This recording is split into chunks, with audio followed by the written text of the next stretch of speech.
পরম প্রেমময় শ্রী শ্রী ঠাকুরের শ্রীচরণে প্রণাম জানায়। সকল গুরু ভাইদের আনন্দিত জয়গুরু জানায়। ভগবানের কাছে কিভাবে প্রার্থনা করতে হয়, কিভাবে প্রার্থনা করলে ভগবান সেই প্রার্থনা পূরণ করেন, আমি আজ এই বিষয়ে আচার্যদেব কি বললেন, আমি আজ সেটা নিয়েই আলোচনা করব।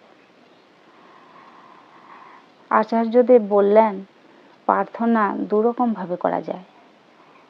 একটি হলো সকাম প্রার্থনা, একটি হলো নিষ্কাম প্রার্থনা।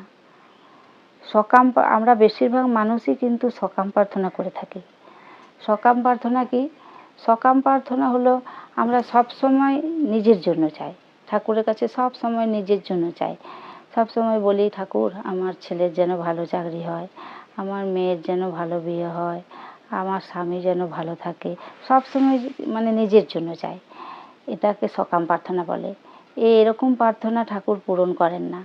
100টার মধ্যে হয়তো একটা পূরণ হতে পারে। কিন্তু আমরা যদি অন্যের ভালোর জন্য ঠাকুরের কাছে প্রার্থনা করি, তাকে বলে সকাম প্রার্থনা।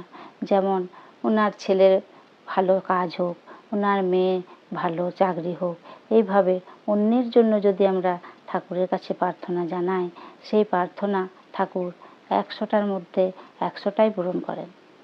তাই আমরা ঠাকুরের কাছে নিজের জন্য কিছু না চেয়ে সবসময় অন্যের ভালোর কথা চাইব, অন্যের ভালোর জন্য প্রার্থনা করব।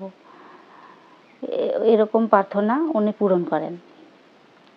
তাই আমরা অন্যের মঙ্গলের জন্য প্রার্থনা করব।